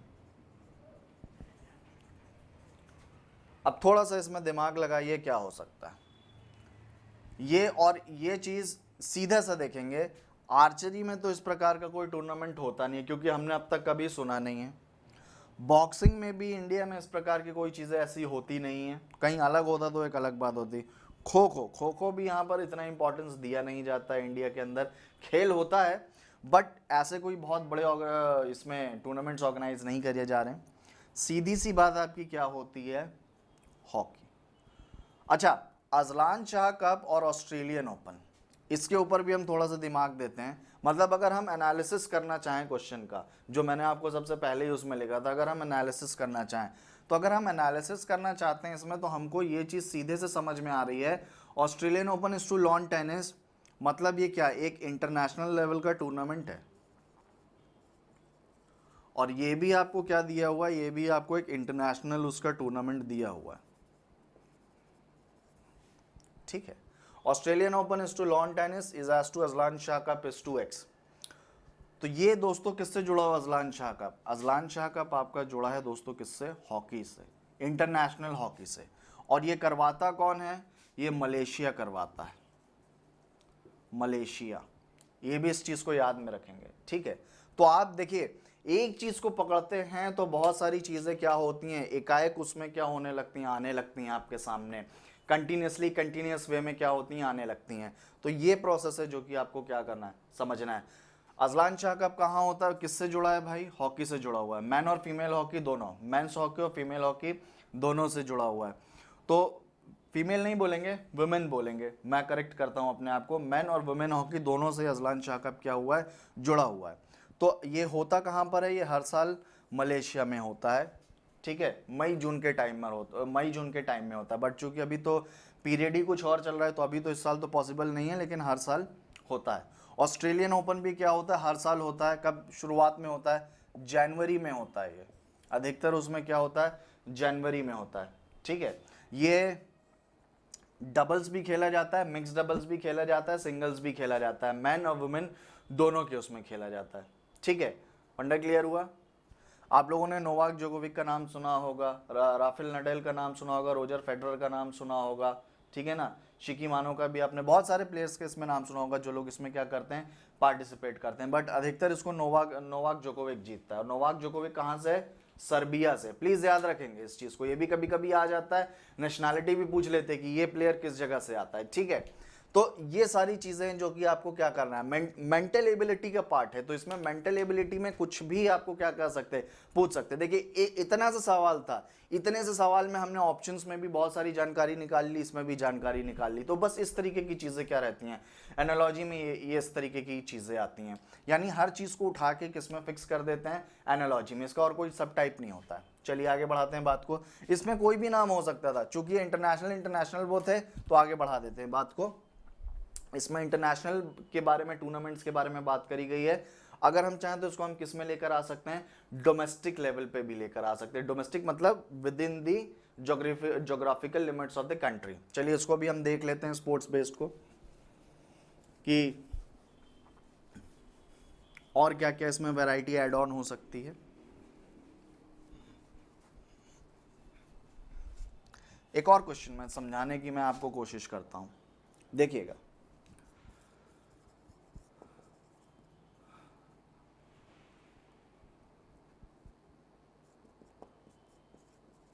Ranji Trophy, Ranji Trophy is to cricket,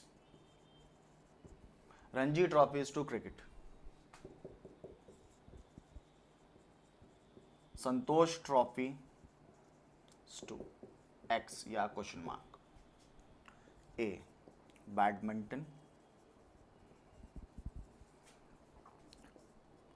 badminton के बाद आर्चरी, पोलो, डी फुटबॉल। ये क्वेश्चन आपके सामने बना हुआ रखा हुआ है, ठीक है। Ranji Trophy is to cricket is as to Santosh Trophy is to X, question mark. अब क्वेश्चन को एनालिसिस करें भाई, क्या है Ranji Trophy is to cricket.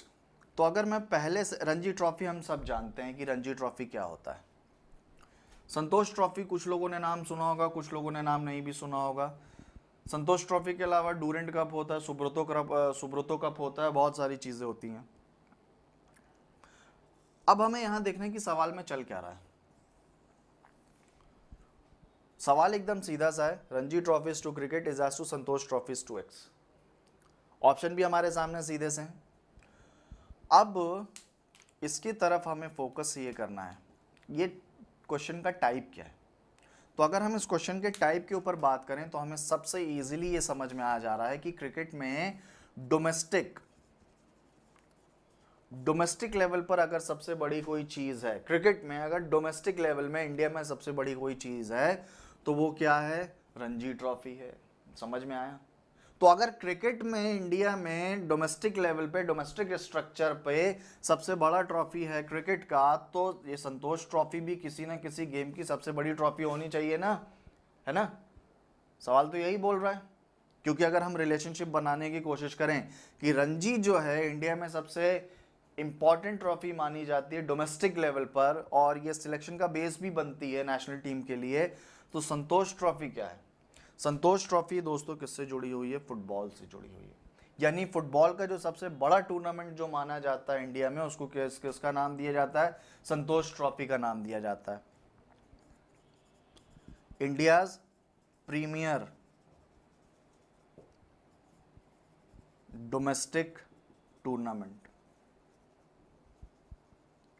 ये रहता है। इंडियाज प्रीमियर डोमेस्टिक टूर्नामेंट संतोष ट्रॉफी फुटबॉल के लिए। डूरेंट कप भी होता है, डूरेंट कप को भी उतना ही वो दिया जाता है, सुब्रतो कप भी होता है। लेकिन अगर हम डूरेंट कप और सुब्रतो कप की बात करें तो ये नॉर्थ ईस्ट और eastern part of the country यानी कैलकाटा, सिक्किम, इधर की तरफ ज़्यादा इसका वो रहता है। लेकिन संतोष ट्रॉफी में पूरे ऑल ओवर इंडिया से क्या करते हैं टीम्स इसमें क्या करती हैं, पार्टिसिपेट करती हैं। सर्विसेज की टीम भी आती है, रेलवेज भी खेलता है।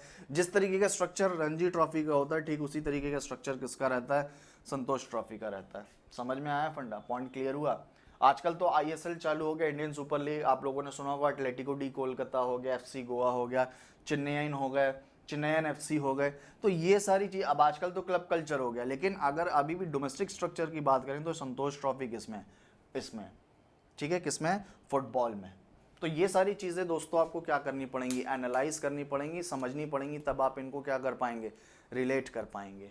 ये प्रोसेस है इसके बारे में। तो क्वेश्चंस ऐसे ही आते हैं, क्वेश्चन में कुछ नहीं लिखा होता है, क्वेश्चन में सिर्फ और सिर्फ आपको क्या करना पड़ता है, एनालाइज करना पड़ता है। और जितना ज़्यादा आप क्या कर पाओगे, एनालाइज कर पाओगे। अच्छा, अब यहाँ पर क्वेश्चन आता है, आपके दिमाग में उठ सकता है कि सर आप इतनी देर से बात कर रहे हो, एनालाइज करना पड़ेगा, एनालाइज करना पड़ेगा, कहाँ से करें एनालाइज, जगह तो बताओ, एरिया तो बताओ, फॉर्मूला तो बताओ कुछ।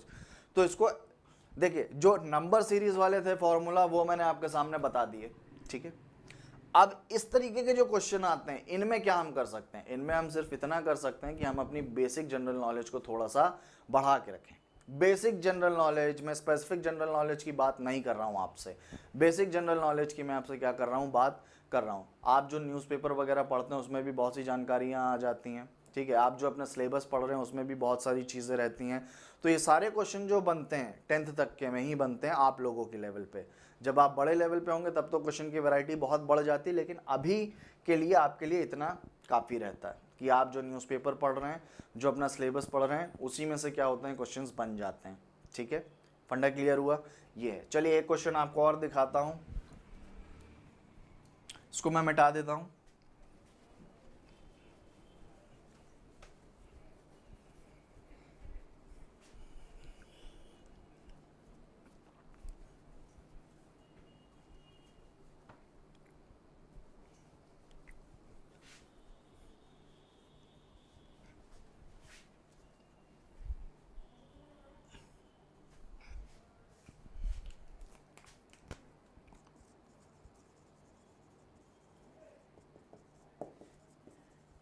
पर्सनालिटी बेस्ड, ये भी दोस्तों एक टाइप होता है आपका, क्या, पर्सनालिटी बेस्ड। अगर पर्सनालिटी बेस्ड क्वेश्चन के बारे में हम बात करें, देखिए टाइप कोई आपको लिख के नहीं देगा, मैं बार बार आपको मैं स्पेसिफाई कर दे रहा हूँ, ठीक है। टाइप आपको कोई नहीं लिख के देगा, आपको स्वयं अपनी समझ से क्या करना है, इन क्वेश्चंस के बारे में समझना है। अगर हम पर्सनालिटी बेस्ड की बात करें तो इसमें बहुत सारी जो फेमस पर्सनालिटी हैं उनके, अब देखिए क्वेश्चन कैसे बनता है इसमें। सचिन तेंदुलकर, हम सब जानते हैं सचिन तेंदुलकर कौन है। सुनील गावस्कर के बारे में भी हम सब जानते हैं। आपको इन दो लोगों के बारे में मैं इसलिए बता रहा हूं क्योंकि इंडिया में cricket as a religion follow किया जाता है। MSD, महेंद्र सिंह धोनी के बारे में हम सब लोग जानते हैं, विराट कोहली के बारे में हम सब लोग जानते हैं, लेकिन इनके एक क्या दिए गए हैं, इनके एक सुडोनिम भी दिए गए हैं। सुडोनिम मतलब क्या हो गया इधर पर, इनका एक नाम, कुछ ऐसा नाम जिनके थ्रू ये फैंस के बीच में जाने जाते हैं। अगर हम सचिन तेंदुलकर की बात करें तो मास्टर ब्लास्टर बोला जाता था, ठीक है। राहुल द्रविड़ की बात करें तो राहुल द्रविड़ क्या बोले जाते थे, द वॉल बोले जाते थे, ठीक है। सौरव गांगुली की अगर बात करें तो वो क्या बोले जाते थे, प्रिंस ऑफ कोलकाता, महाराज, बहुत सारी चीज़ें। एक्चुअली प्रिंस ऑफ कोलकाता नहीं बोले जाते, प्रिंस ऑफ कैलकाटा बोले जाते थे। वो तो बाद में जब नाम बदल गया तो कोलकाता हो गया, but actually he is called as what, prince of Calcutta, Maharaj बोला जाता था उनको, ठीक है ना। बहुत सारी चीज़ें। Captain cool, M S Dhoni, MSD जिनको बोलते हैं, कैप्टन कूल। तो इसी तरीके के क्वेश्चन इसमें बनते हैं कि कोई फेमस पर्सनालिटी है और उसका सुडोनिम क्या है, ठीक है ना, उसका कोई दूसरा फेमस नाम क्या है जिसके थ्रू वो फैंस के बीच में जाना जाता है। इस तरीके के क्वेश्चन इसमें आते हैं, ठीक है। ये सारी चीज़ें, इसमें कोई बहुत बड़े आर्टिस्ट के बारे में भी बात करी जा सकती है, वो किस वाद्य यंत्र को बजाते, वाद्य यंत्र मतलब कौन से इंस्ट्रूमेंट के बारे में, कौन से इंस्ट्रूमेंट को वो बजाते हैं, कौन से इंस्ट्रूमेंट को प्ले करते हैं, उसके बारे में भी क्या करते हैं, इसमें बात करते हैं। तो यही सारी चीज़ें दोस्तों आपकी किस में आती हैं, पर्सनालिटी बेस्ड में आती हैं। तो बस इतना आपको ध्यान में रखना है कि ये सारी चीज़ें इसमें क्या होती हैं, ऐसे पूछा जाता है। तो अगर आप इसको रिलेट कर पाएंगे तो आपके सामने क्वेश्चन क्या हो जाएगा, बहुत ईजी क्वेश्चन हो जाएगा, ठीक है। आगे बढ़ा दूं बात को, चलिए इसका हमें क्वेश्चन देख लेते हैं। ये भी मैं आपको क्वेश्चन बता रहा हूँ दोस्तों, एनटीएससी का मैं बता रहा हूँ, एनटीएससी 2018 का ये आपके सामने मैं क्वेश्चन रख रहा हूँ, ठीक है। एनटीएससी 2018 का अगर मैं आपके सामने क्वेश्चन रख रहा हूँ तो क्वेश्चन कुछ ऐसा था, बड़ा क्वेश्चन था, मतलब शॉर्ट में मैं आपके सामने लिख दे रहा हूँ। ST is to master blaster, ST is to master blaster is as to, ST अगर थे सचिन तेंदुलकर, अगर master ST is to master blaster Shoaib Akhtar is to X, या क्वेश्चन मार्क, ये क्वेश्चन था आपका, ठीक है। शोएब अख्तर क्या था भाई, ST मतलब सचिन तेंदुलकर, सचिन तेंदुलकर अगर थे मास्टर ब्लास्टर तो शोएब अख्तर क्या था, इसका क्वेश्चन था। स्पीडस्टर, फास्ट बॉलर,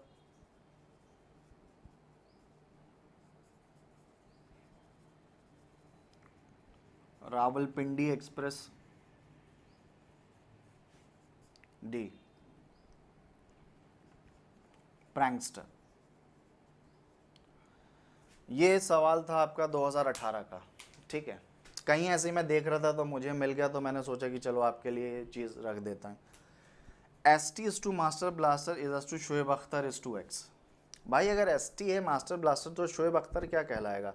और अगर किसी ने खेलते हुए इन दोनों लोगों को देखा है तो इन दोनों लोगों के बीच में एक बहुत ही मतलब क्लासिक कंपटीशन हुआ करता था। मतलब जब भी कभी मैच होता था तो यही बोला जाता था, इधर से सचिन तेंदुलकर उधर से शोएब अख्तर। इंडिया की बैटिंग होती थी, उनकी बॉलिंग हुआ करती थी। तो हमेशा से यही रहा है जब से इन दोनों के बीच में टूर्नामेंट स्टार्ट हुआ है या मैचेस स्टार्ट हुए हैं।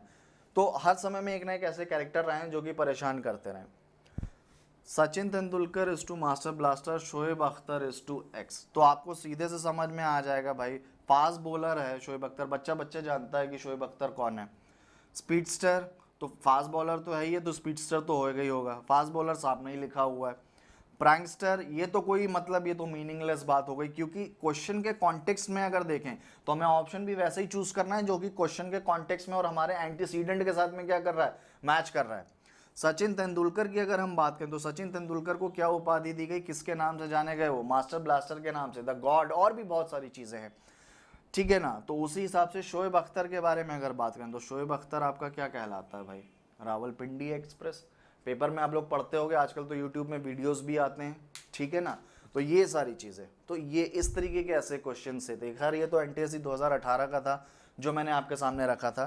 तो आप क्या कर सकते हैं, रावलपिंडी एक्सप्रेस क्या है, इस क्वेश्चन का आंसर है। तो क्वेश्चन ऐसे ही पूछे जाते हैं, कभी आपको अल्फ़ाबेट पूछ देगा, कभी आपको नंबर पूछ देगा, कभी आपको मिक्स पूछ देगा, कभी कुछ पूछ देगा, इसी तरीके के क्वेश्चन चलते हैं। तो एनालॉजी आपकी क्या है, पूरी की पूरी इन्हीं सारी चीज़ों के ऊपर क्या रहती है, डिपेंडेंट रहती है, और इन्हीं सारी चीज़ों के ऊपर बेस्ड होती है, ठीक है। चलिए एक क्वेश्चन और देखते हैं इसके बारे में, इसको मैं रब कर देता हूं दोस्तों।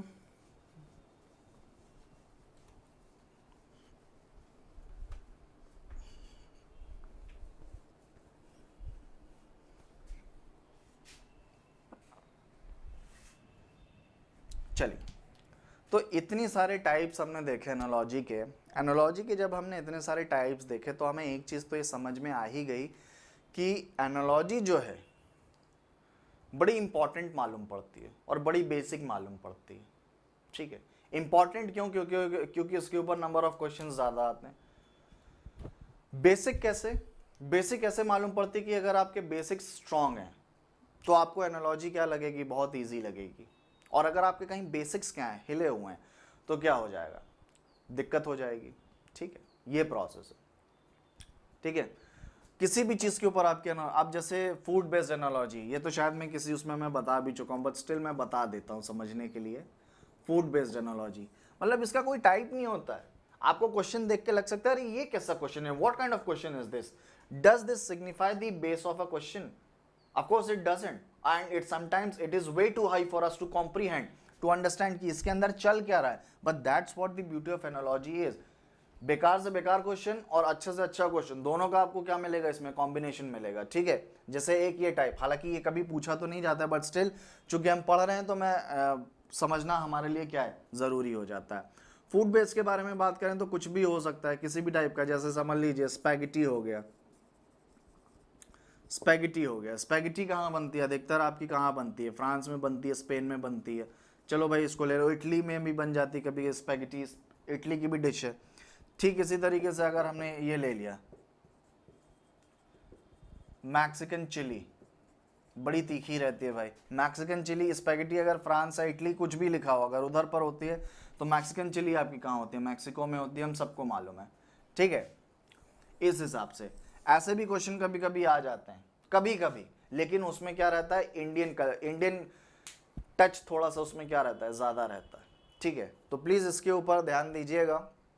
जितने क्वेश्चंस आपको मिले हैं, जितनी भी चीज़ों के आप साथ क्या कर पाएँ, रिलेशनशिप्स बैठा पाएँ, आप प्लीज़ उसके साथ रिलेशनशिप्स या इंटरलिंक को वो करने की कोशिश करिएगा कि एक चीज़ किस तरीके से दोनों के साथ में जुड़ी हुई है। ठीक है, तो ये इसी तरीके के क्वेश्चन आपके साथ में आते हैं। चलिए हम जल्दी से रिवाइज कर लेते हैं कि आज के उसमें पूरा हमने सीखा क्या है। तो जल्दी से अगर हम रिवाइज करें तो सबसे पहले हमने देखा एनालॉजी। एनालॉजी के बारे में हम बात करें तो ये आपका क्या कहलाता है, इंटरलिंक कहलाता है, इंटरलिंक कहलाता है। दूसरा इसमें हमने क्या सीखा है, दूसरा हमने इसमें सीखा है कि इन दोनों को मैं मिटा दे रहा हूं,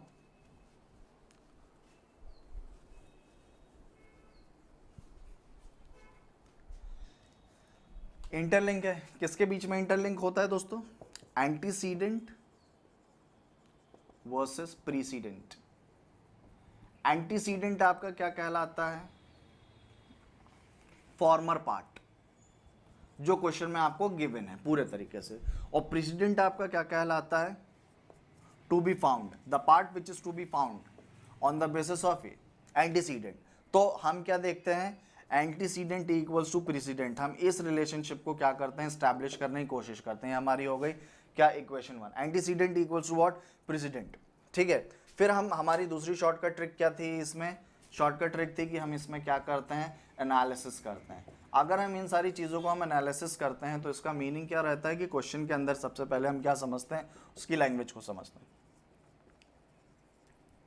उसके लैंग्वेज को समझा, फिर उसके हमने वैरायटी को देखा कि क्वेश्चन की वैरायटी क्या है, जो अभी हम इतनी देर से क्या करके आए हैं, बातचीत करके आए हैं।